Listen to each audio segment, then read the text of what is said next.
I definitely encourage couples to take it from a perspective of like a relationship wellness kind of check. And so think about intimacy as broader than sex. And so, what are things that you do together that make you feel connected, that make you feel alive, and that you haven't done in a while? Maybe you really like getting dressed up and going out to dinner. Or maybe you really like kissing without the intention of it leading to sex. Maybe you want a massage without it leading to sex. So, think about things like affection, think about things like conversation and connection, and start thinking about what you desire more of instead of pointing out the lacks. So a prompt might be like, oh, is there anything that I can do for you to make you feel sexier or more affectionate or happier? Like, what is it that I can bring you to the table that maybe you missed from when we were dating? You know, is there something that I don't do anymore?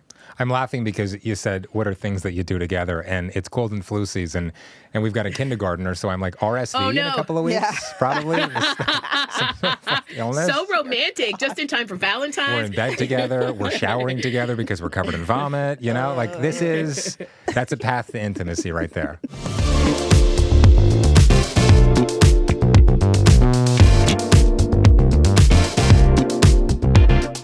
Welcome to Playing House, the podcast about keeping your relationship sexy and secure. I am half naked with this shirt, and my name's Kolter Bouchard, and this is my wife, Dominique Bouchard, and we love it. And we are a real couple having real conversations, inviting you in as our third. You see some nip?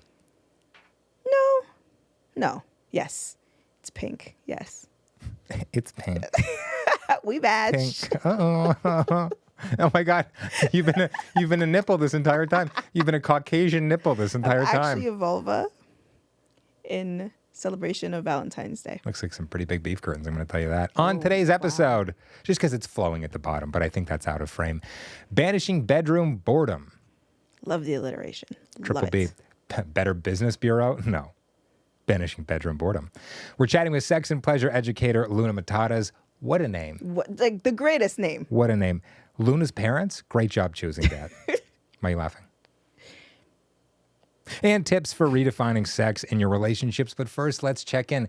I'd ask how you're doing, but holy fuck. Oh my goodness. You look phenomenal. Now the editor needs to work. Look what you've done. Nobody wants to work anymore. Nah, you look good. Thank you. I tried to switch it up. This was actually not at all the hairstyle I had planned, but this is what the flat iron did. So as you see, it's not flat. It's curls. Going for something. It is the opposite of that. And it ended up being James Fonda. Is that her name? Jane Fonda? Jane Fonda. That'd be a great name on Drag Race. James Fonda? Come on. Or great. on Cake Boss, James Fondant. Ah, that's good. Fondant. Yeah. I'm good. I'm excited for Valentine's Day. We don't have plans just yet, but by the time you're seeing this, we surely have plans. What are you planning for me? I just said I don't have any damn plans. I'd like you to plan something this year. Okay, and I know you would say that, Thank which you. is why I'm bringing it up, and I'm a little bit stressed, and I'm hoping that was a segue for some tips. No, I'll give you a tip. No stress. Okay. No stress. A nice Valentine's Day. I don't think we need to go like crazy. Okay. But maybe if you could get us some childcare for that night. Okay. My parents are currently in Mexico. Oh, dear. What? Oh, they're going to get hit by the tariffs, you think? We're just trying to figure it out. I don't know. And also, I've been told not to talk about that guy anymore. So. How do we go so off the rails so I've quickly? had independent conversations with everybody on the team. I've had 3 separate conversations where people are like, it's a little too much T. Mussolini, if you know what I mean. That's mine. I came up with that. Okay. So, Okay. Valentine's Day, it'd be nice to not like... You glitch? Valentine's Day, they're eating the cats and dogs. Oh my God. Valentine's Day, I'd like to spend it out of our house, perhaps. Okay. Fair. Doesn't fair. mean we need to go like get a hotel. Maybe like a little weekend away. Ooh, what days does Valentine's Day fall on this year? Sunday, Saturday, Peter is shaking his head. Friday. It's a Friday. Friday. It's a Friday. Shout out to Peter. More like Friday. Why? I don't know. But somewhere, that's like a couple hours away. Couple of hours. Yeah, like 2 hours. So you're driving. Sis. It could be driving to the end of the driveway, and it would be me driving. What? Although, but never use shoveling. shout out to, good. no, we have a snowblower and also a neighbor who shovels. Shout out to Shakir. him. I was not going to say Nah, his name. He watches the Okay. podcast. He loves it. Shout out Does to he Shakir. really? Shakir's the greatest name. Honestly, you are the greatest. Does he watch? Yeah. You're the greatest neighbor. Yeah. Oh, Big up Shakir. Yeah. Well, Shakir. It's I love great. him. He is, he's just, maybe, you know what? Maybe a little Valentine's date. We'll bring Shakir We'll along. bring him in. You know what? Come be our third, sir. We might need him to shovel. Right? Who knows? We're probably the worst neighbors. No, he's a fan. Peter and I shot singing submission for a competition. singing competition for him. Yeah. I don't think he won, but he would have told us if he won, right? Well, Or maybe it's maybe one he's of just those very things humble. when I win $1 million, There'll be signs. there will be signs, and the sign is He's shoveling our driveway. yeah. He's like, here you go. I'm not shout gonna out to y'all. give you any of the money. I'm not gonna shovel some cash over your way. I'm gonna shovel some snow out of the way. But yeah, we shot a singing competition at the park. Yeah, We yeah. had like 150 feet of extension cords. From through our backyard, Yeah. through to the park. Then you look out, you just see this giant spotlight. Like, what is that? Y'all are so extra. Yeah. It was a fun little way to spend a Saturday. It was Good, good. Yeah, good. It's fun. Yeah. Hey, help him out. He's just a good guy. He's an amazing guy. So maybe somewhere that's like an hour and a half away, a little drive. Oh, it's getting shorter. The third time you say it'll be maybe 45 minutes. Maybe I'm excited. it's just we're staying home. Maybe that's what Maybe I I stay home. It's like- Don't be stressed. Work with me on this. yeah. And also get a paid sponsorship. Right? Okay, I have very little time to do so. What's the Ritz doing? Q1. You know, Hit him come up. on. Hit him up. It's the Valentine's holidays just passed. Budgets are opening up. The digital director or whatever at the You're Ritz. just saying words. Yeah. Well, okay. The Ritz Carlton. Who would you contact? What's like the role at a company like that? You would have to contact me for my consultancy services to find those answers. Like, I'm just gonna give you my Me? No, but like the general audience, you're just gonna tap into this podcast and find out on my digital marketing and partnerships. Like, you gotta gatekeep a little bit sometimes. SimoCreative.com. Period. No, the period. Don't do .com. Period. Period. Just do period com. It's I thought it was Shakir. your stomach. I hear the vibrating. Like, oh, is it That's Peter Peter. all over again? What did he say last time? He was like, "Those aren't hunger sounds." That's the siege of Rome happening in his guts. God. Did they have a siege? Who knows? So how you doing? You already asked me. I told you I'm stressed about Valentine's Day, but Don't now be. I'm happy because Good. I have these cues of Excellent. what I should be looking to do. Yeah. How are you doing? I'm doing good. I did kind of a personal little milestone. Let's hear it. So I've been practicing film photography for the last year. Originally, I was waiting until the R5 Mark II from Canon became available. It was back ordered for quite a while, despite being $5,800. You'd think that they'd have a lot of them. Damn, what's just like how People bought them all. those Cybertrucks, they were years of backlog, no? As far as I know, the CEO of Canon. Here's the thing: I don't know who the CEO of Canon is because they're not on stage saluting. Oh God. Who knows what has happened since then? Because as we're recording this podcast, We got a week of delay time. come on, you never know what they've been up to in the meantime. Will there be a world left to view the podcasts? Will we be some sort of agrarian society again, wow. like in Stephen King's The Stand, or literally any movie about the end of the world, where we're trading crops for other Sex. crops? I guess also sex. What? What are you and I going to do in an apocalypse? Someone who's like a farmer, probably going to do okay. Someone who's like Engineer, blue collar scientist, skills, sure. doctor. Yeah. We got podcaster. We Hey, got videographer. Anybody want some social strategy? I can optimize your website copy. Hey, I used to have 1.3 million followers. You wanna like what? Renegade. Like, Remember to turn on notifications. Yeah, for like the roving bandits across the countryside that are like consuming flesh. God. Yeah, turn on notifications. It's an air raid siren. But I'm doing okay. I say all that because I've been shooting film. what? And so I have my camera on me every single day. Keep that thing on you. Got to keep it. Well, listen, this thing's bolted right to me, but the camera is as well. Some would call it a second penis. Ooh. I don't know. I'm going to wrap this up. Let's get to Luna in a sec. And people will see me with this and they'll say, oh, you're a photographer, or they'll ask if I'm a photographer. And I always say, like, I'll make a joke like, oh, like I take photographs, but who knows if they're any good.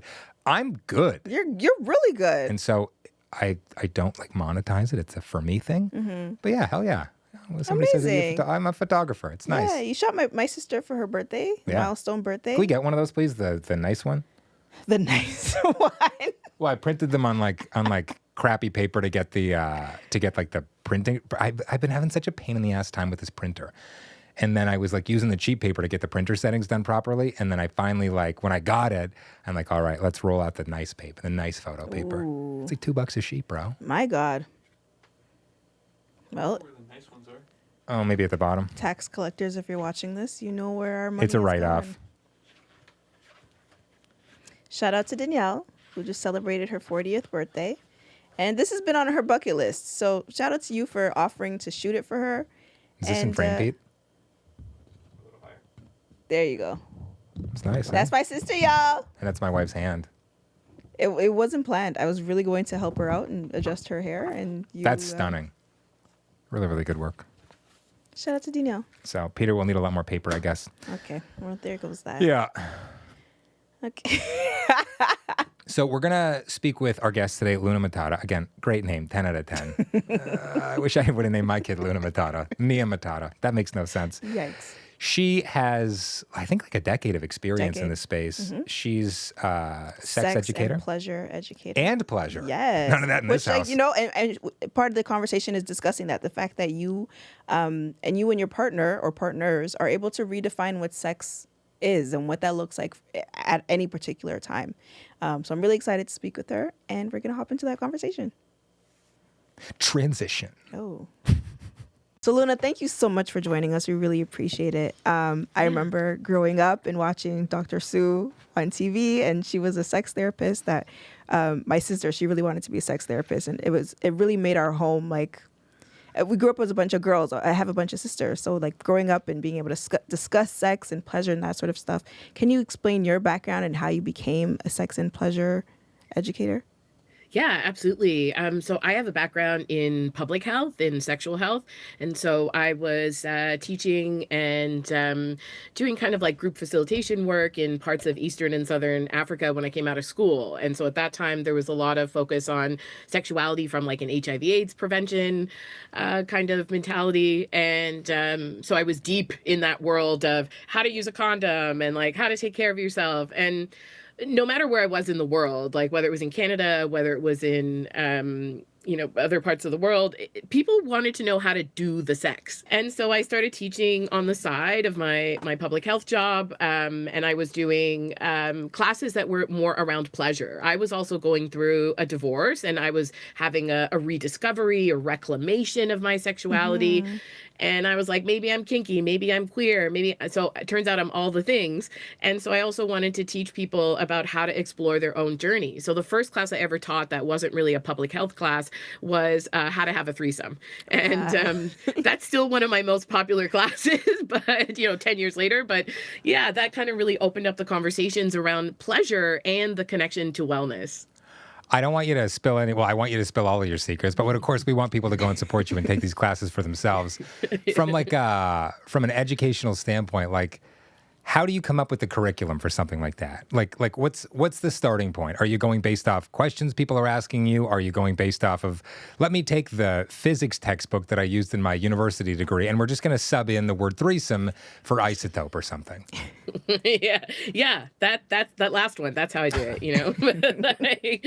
I kind of approach all my classes from a perspective of communication, creativity, and confidence. And the how to have a threesome was very much that. I was having threesomes as I was exploring, and I was having a terrible time. They're complicated. And so I knew there was this disconnect between the sex education we have access to and then the actual sex education that we need. So I would often take my experience as a starting point for, here's where I feel insecure, here's where I lack skills, and then here's some technique things that you can do to kind of keep things creative creative and in sync with everybody's desires. A lot of times people are asking questions and there isn't informed knowledge or research. Lots of times there's great information, but it can be from a particular perspective of the person that's giving it in this gray area of information. So I was really cognizant about also being inclusive and informed that not everyone is going to show up in the same space in the same way. So we got different bodies, we've got different insecurities, we have different relationship styles, and that really helps me shape classes that people can access to no matter what point you're at in your journey. Maybe you're just curious about a threesome, or why do people think threesomes are even hot? So there's a knowledge growth for anyone. Well, I mean, like, I have trouble keeping up with a onesome. You know what I mean? Like, when it's just me, I'm like breaking a sweat here. This is a lot of hard work. And then you got two other people there, and like, I'm sure managing people's emotions, that might be more difficult than managing the physical aspect of it, right? Yeah. Absolutely. I mean, the fantasy itself is like, oh, someone can like kiss me while someone goes down on me at the same time. But the reality is you're managing three people's insecurities and three people's different fantasies. Yes, it's a threesome, but like, what's hot about it for you? And that really applies to anything, whether there's only two people or even for solo pleasure, is like connecting to the intentions behind the activity. You know, so threesome for you might be more satisfying in a way that's different for threesomes for me. So you mentioned that you've been in the space for about 10 years now, right? How has the conversation changed, hopefully evolved in that time? Yeah. People are way more into butt stuff. Common theme on this show. Common theme on this show. I know. I hosted an anal sex podcast for 2 years. That's how into butt stuff people were, especially over the pandemic. So I think people are more curious about things that were maybe seen as like taboo, or like only certain people do it. We had a lot of time to explore during quarantine. And so I think there's more curiosity. We were bubbled, right? We were in the bubbled. What bubbles. else are you going to do? Leave. Yeah. And I think there's two more things. I mean, I think one, people are also way more interested in kink, and kink has become more mainstream, and there's a more continuum of kink. It's not just kind of like whips and chains, sensation play. And I think the biggest thing that I've seen change, which is so beautiful, is that we are getting more inclusive and less narrow around what sex is, what good sex is, and like who can access that good sex, right? It's not like as if you have a six-pack, you're having better orgasms, right? So we're taking the focus away from the body and getting also into how do we feel in our sexual satisfaction. When you're too busy at the gym getting the six-pack, right? Wrong kind of pumps. Yeah, you don't have time. Okay, so we're discussing Banishing Bedroom Boredom, which is one of the courses that you teach. So if you haven't already and you're watching this, go check out her website, please. So we've been together. We just celebrated our 10-year anniversary. Oh, happy anniversary. Thank you. Thank you. And not to say that we're experiencing bedroom boredom, but yeah, like it's a reality. And I'm wondering, what are some of the signs that couples should look out for that they are experiencing that? And listen up, Dominique. Shade of it all. That one. Pay attention. Yeah, I'd say that's a sign. All right, cool. I think it's very common. We get familiar with each other, you know, and actually the way that our erotic energy works is that it's very similar to creative energy. And so if you aren't bringing something a little bit different, a little bit curious, a little bit open, and that open and curious doesn't have to mean you install a sex swing, you know, on your ceiling, but it could be about, you know, getting curious about your partner's desires, or if there's anything that they feel they masturbate to, but they don't talk to with you about. Is there anything that they've done in the past that they would like to do in the future? So some of the signs could be that you find you're in a little bit of a rut. So you've created sex as a routine.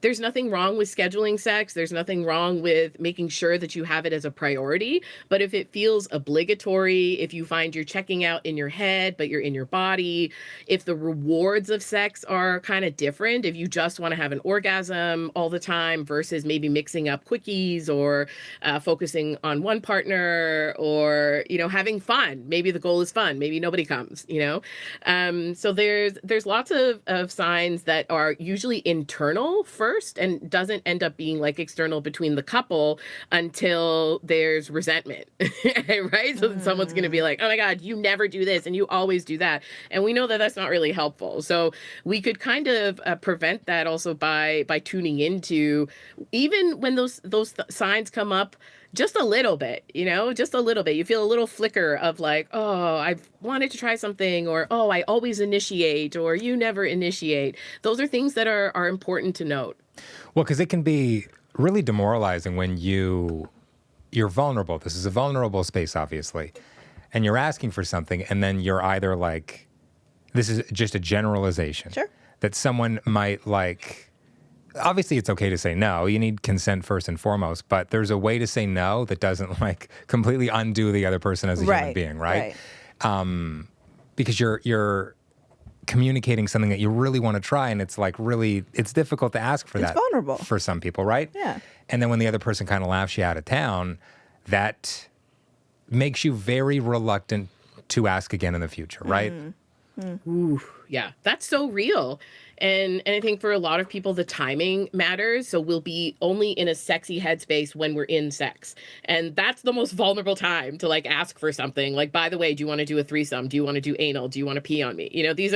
You're already vulnerable. And so it can feel a little bit intimidating. So one, I would suggest that you have those conversations during a private time, but not necessarily a sexy kind of time. Like when you're doing your taxes. You're like, okay, what was my T4 this year, my 1099 or whatever? And then like, also, do you want to put it there next time? How about fell in this box? Segues. Yeah, I think that's great. That's a good opportunity. I also think that there's this opportunity to just be curious, that you don't have to commit to anything. So if my partner came home and said, hey, I want to spank you, I might say, oh, okay, I haven't really thought about that. So tell me more. Like, tell me what are you into? Like, why is this hot for you? What would be hot about it for me? What does it look like? Like, it's almost as if you're getting them to describe a scene that they've probably been masturbating to, and so they can tell you what the vibe is from it. It's okay to also say, oh, okay, let me think about that. I need to do my own research. Maybe we should watch a class together. Maybe we should go to the sex toy store together and look at things and learn about things. So it doesn't have to jump to let's do it. Yeah. And that actually creates more tease, like more desire, more co-learning about each other. I love that. Actually, I really like that. So Luna, I'm wondering like, what is it that creates that, I guess, fear or inability to be vulnerable? Like, are there societal like misconceptions or outside pressures? Like, what can build that in a person that they're almost ashamed of being, like having that bedroom boredom? Ooh, yeah, that's a really good question. I think that for many people, it feels like your partner's going to receive it as rejection, that you're saying, oh, I'm no longer attracted to you. And then that spirals. We get that thought tornado of like, okay, you're no longer attracted to me. Where am I going to live? Who's going to get the dog? It really goes into... He's been barking these, like, outside. It's very cold. Yes, someone's going to call the cops. Somebody help us. So I think there are social pressures, especially around monogamy. And so not all couples are monogamous, but, and polyamorous couples also get bored in the bedroom. It very much is around this idea that your person has to be one thing and everything and all the things for you, and they should read your mind and just know, and you should always be in flow. So there's high expectations around not communicating, but then knowing everything about your partner.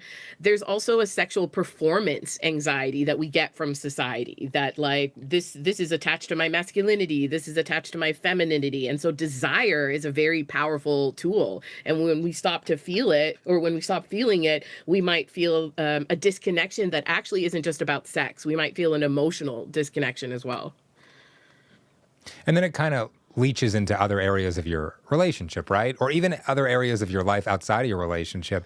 If you're feeling rejected in a really intimate, vulnerable space, maybe you're not as likely to ask for that raise. Maybe you're not as likely to ask for a million other things, right? Like, I'm curious when you're talking to like students, when you're talking to clients, whatever, what those effects are for people. Like, what are the negative effects and how they can work through those?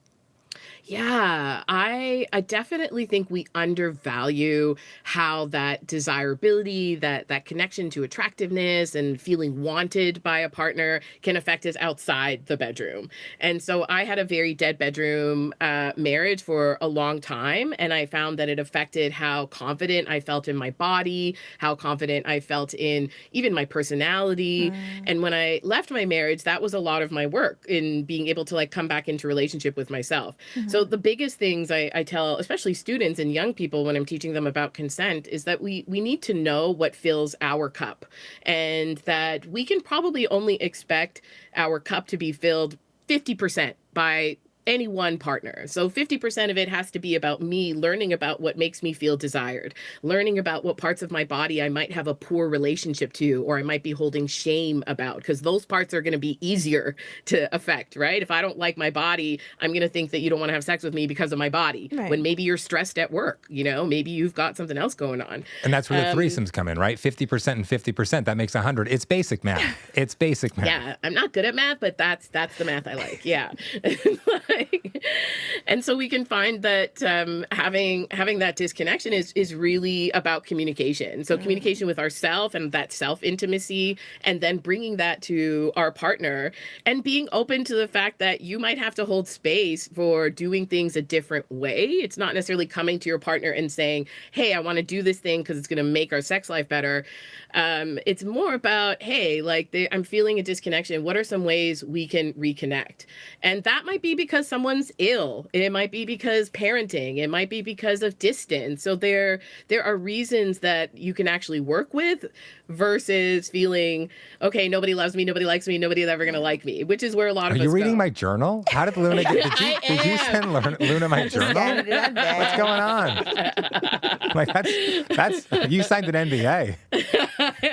Such a dark joke too. I'm surprised you were able to read it through the tears. Damn. There's a lot of tear stains. Yeah, it's like a really Like smeared. praying them out. Yeah. Okay, so on the theme of opening up that communication and improving that communication, what are some of the prompts that you can recommend? Like, how do you start that conversation in a way that won't insult your partner? With a couple of drinks. Sure. Yeah. I think one thing is to understand that if your partner feels insulted or rejected, that might be because of how you delivered it. It also might be because they're allowed to feel that. Sure. They might, they got to do some regulation on their own too, because this is about a relationship issue and not necessarily I'm blaming you. But yeah, if I come at you with, you always do this and you never do that, that's going to provoke a particular response.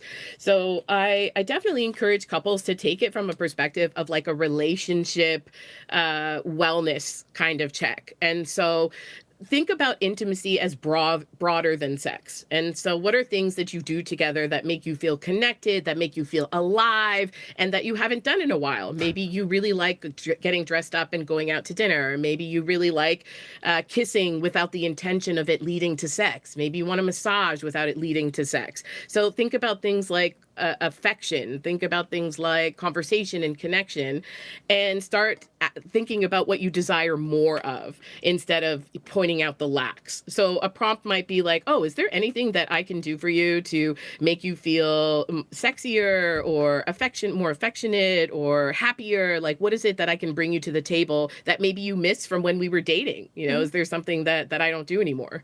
I'm laughing because you said, what are things that you do together? And it's cold and flu season, and we've got a kindergartner, so I'm like, RSV Oh, in no. a couple of weeks, Yeah. probably. Some illness. So romantic, just in time for We're Valentine. in bed together. We're showering together because we're covered in vomit. That's a path to intimacy right there. Yeah. And that might be part of the conversation is acknowledging, She was going to hey, be part of the kink. you know what? Hey. Like, should we turn this vomit into a kink? I don't know. Medical play, maybe. No, I've spent too much time in the hospital as a cancer survivor. I'm good. No more medical play. You're good. I'm done playing. Okay, well, with that being said, how do you navigate if one partner is interested in something, maybe vomit Medical kink? play? Hey. Is this how we find out that Queen Dominique is into vomiting and medical play? Hey, no shame. Hey, and so one partner is interested in something and the other is hesitant or not at all open. Yeah. Well, I mean, let's use the example of medical play. So if medical play is something that like provokes this kind of response, then it's probably not something that we're gonna do, right? So if it provokes a response of fear, insecurity, or like disgust, Yeah. then yeah, like the disgust right there, that would be something that we're kind of like, okay, this is probably not a path we can go. What I would ask you is like, what turns you on about medical play? And if you say, oh, it's the idea of like using tools, or it's the idea of that you're someone that is in a vulnerable position and I get to take care of you in an erotic way, or I get to kind of be a naughty caregiver or something like that. If we understand the ask as a story instead of an activity, there's more entry points. Because then maybe we're not going to do medical play. Maybe we're going to do daddy or mommy play. Maybe we're just going to role play that one night you get to be completely like taken care of. It's all about you. I'm just going to focus on you. And that's going to get out maybe my caregiving kink, or like wanting to nurture you or take care of you in a certain way. So like what's adjacent to that essentially? Adjacent to medical play? No, like medical play or anything, like generally speaking, if you're saying, I want to do this, and your partner's like, oh, listen, I don't exactly want the whole restaurant, but like there's something on the menu that I like. Maybe we could get that menu item somewhere else that we both like visiting, right? Oh, yes. Yes, exactly. That's exactly it. Yeah. And thinking about what do you want to feel? You know, what do you want to do, but what do you want to feel? Because we can create tons of things around feelings. Okay, amazing. So let's talk about some practical tips for spicing things up. So how can couples reintroduce playfulness and curiosity into their sex lives? Yeah. A lot of times people think about playfulness and they think it has to be spontaneous. But, you know, you're busy, you got jobs, you got kids, you got hobbies, you got all kind of things going on. So spontaneity doesn't always work. But what you can do is create spontaneity within that set time. So let's say Saturday afternoon is your date time. I'm going to be like, Dominique, you just go to the bedroom. I need you to just wait there. And I'm going to come and it's going to be all about you. Next date night, it's going to be... Wait, I do that before she gets into the bedroom? That might... I will be asleep. You'll be asleep. I'm asleep, I okay, promise. put a coffee in there. I get to be alone Be like, in the drink room. this. We'll do coffee enemas. It's part of the medical play. It'll wake you up.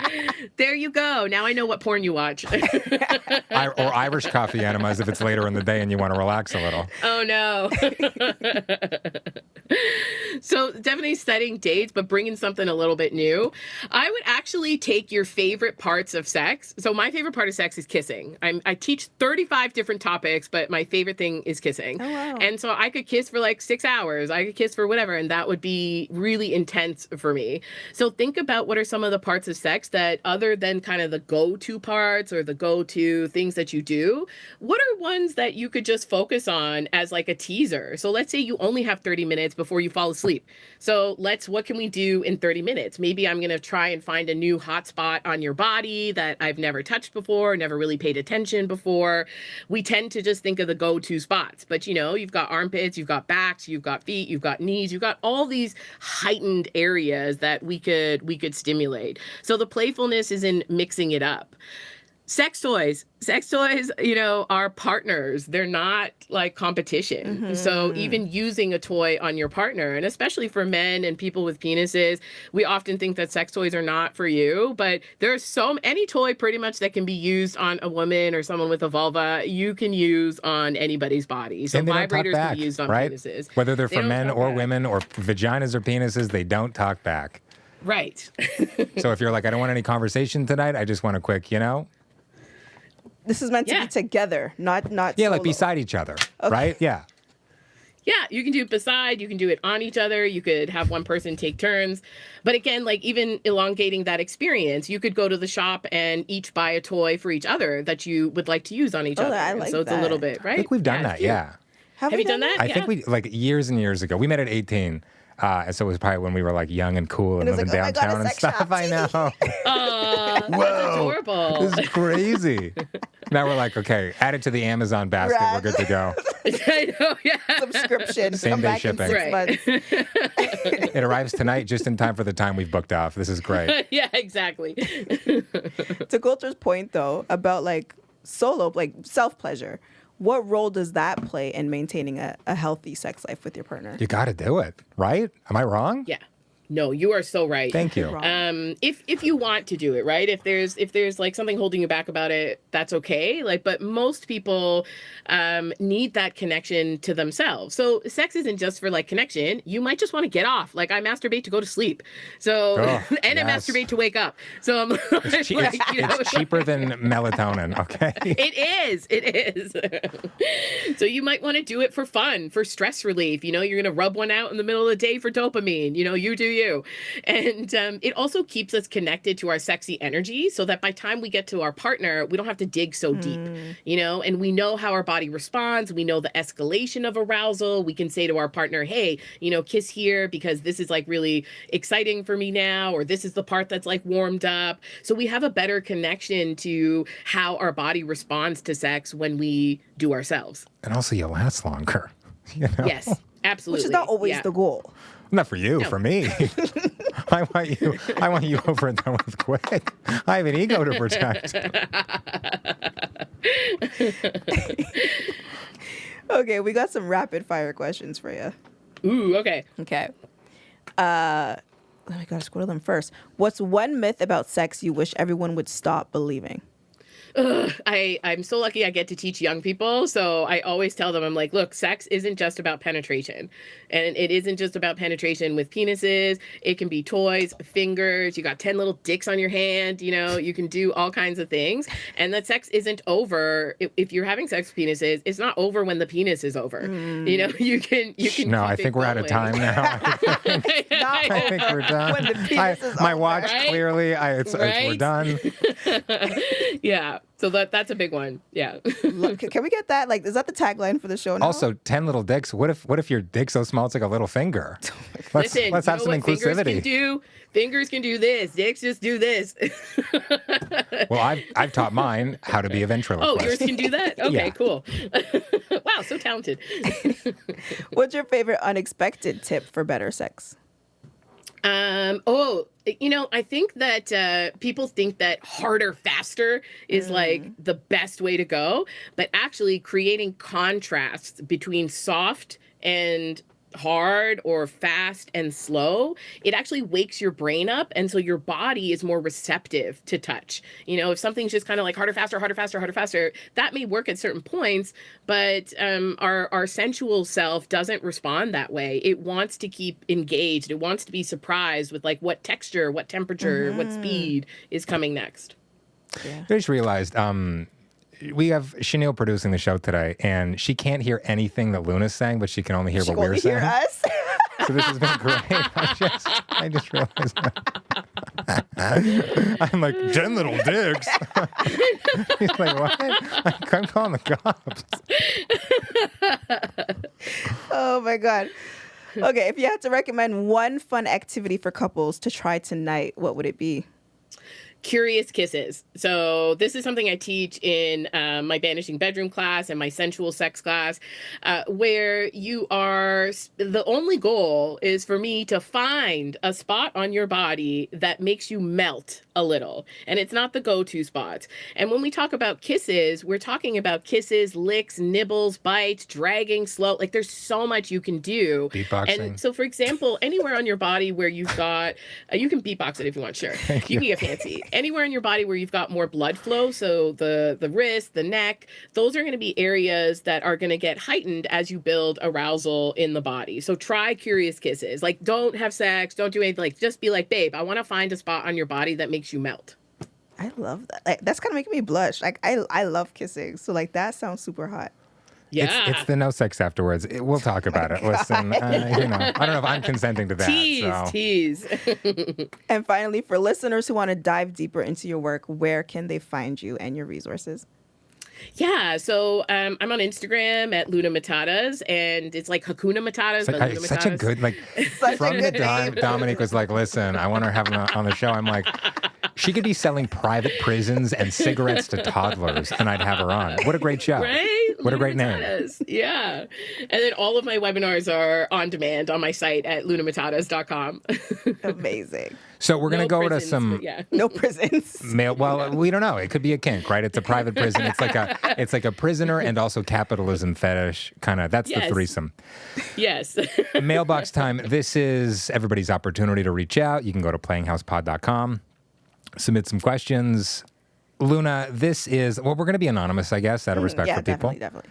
How can you keep up your sex drive overtime as a woman? So not just keeping it up, but it's working some unpaid overtime. Ooh, okay. So there's a misconception with sex drive that it's just sort of like natural, and some people have it and some people don't. Some people maybe are more inclined, but it's usually about the conditions for our sex. So are you stressed? Do you have enough time for yourself? Are you feeling unsatisfied in other parts of your relationship? You know, maybe there's a disagreement or a division of labor that's not fair. Are you feeling unhappy with your life? You know, if we're not feeling alive with other things like hobbies or pleasure or that kind of stuff, it's really hard to get in a sexy headspace. So I would take stock of the things that aren't working for you, and then take stock of the things that would get you in the mood. You know, if your partner was more affectionate, if you had more time where you could go shopping for things that made you feel sexy, like lingerie or toys or whatever. We're out of money. That might help. Yeah. It's like, there's no money There's for no that. money left. But thinking about, we kind of call them brakes and accelerators, right? So what like puts the brakes Okay. on your sex drive and what accelerates it? You mentioned hobbies. I'm curious really quickly, what's a hobby of yours? That like maybe it's related to your work, maybe it's not related to your work. I have taken up film photography in the last year. I'm really into it. That relates to what we do for a living, but maybe like yours doesn't have to. I'm curious, like, well, you got a few hours on a Friday night, Saturday night. What are you getting up What does to? Luna do? Knitting? What does Luna do? Cheese making? Actually, maybe. yeah, cheese making. Wow, I never thought about that. I love a hobby that I will get really into and then abandon. So the only one that I haven't abandoned is costume making. So I love Cool. designing costumes. And I started actually doing burlesque 10 years ago, and I didn't want to perform. I just wanted to make the costumes. So I have giant costumes all around my house That's for awesome. no purpose. No, that's actually so dope. There's lots of glitter in here. It's kind of how I imagined your home. I'm not gonna lie. Lots I know, of you're glitter. like, yeah, that's it. Yeah. Oh, good. You see me. Glitter's like bed bugs. It is impossible to get it out of your house. Totally. It's no, It's don't. just how it is now. Okay, we're gonna ask a couple more quick ones that were submitted. Yeah, sure. How can I orgasm with my partner when I've only ever orgasmed with a vibrator? Ooh. I know who this is from. You know this person? We're not going to out people. Am I right, though? No, you're not. Go ahead. It was Dominique. Okay, I got you, Dominique. So first of all, you can use your toy with your partner. That's still sex with your partner. And so if you need to bring in the toy, bring in the toy. If someone said to me, hey, I get off with this toy, I'd be like, give me the toy. Yeah. Let Right. me use it on you, right? Can I rent this from you? Yeah. Can we get two? So one for you, one for me to use on you, and so if there's any shame around that, I would explore that. The second thing is have you ever heard like you can get addicted to your vibrator or things like that? Like it's There was a sometimes Sex and the there's City myth, episode about right? that, right? It was, Yes. Yeah. The was it rabbit. Charlotte? Yeah. Yeah. the Yeah. worst Good character. memory. I know, totally. But you actually can't. You don't get addicted. What happens is just like with men who masturbate with like a death grip and no lube, you get used to a particular kind of stimulation that your partner probably can't replicate. So you could take a break. If you give yourself a break from your vibrator, or even the spot, like your go-to thing that you use your vibrator, like maybe you do external, do internal, and just give your body another path to pleasure, it'll reset itself. And it usually takes maybe a week. It depends on how strong your vibrators have been, but it's not like you've ruined your nerve endings. They just get used to they're like, okay, where's the big thing? Why do we got this soft touch? What's happening? Right. Okay. And then our final question, this is kind of a two-part question, but how can I stop getting tired while giving head? And do you have any recommended educational books on male pleasure? Nobody wants to work anymore. Get tired? I don't know. Pull up your bootstraps. How about that? Well, most people get tired during head because they're wearing out either their jaw or their neck. So they're in a position where their neck is like really cramped.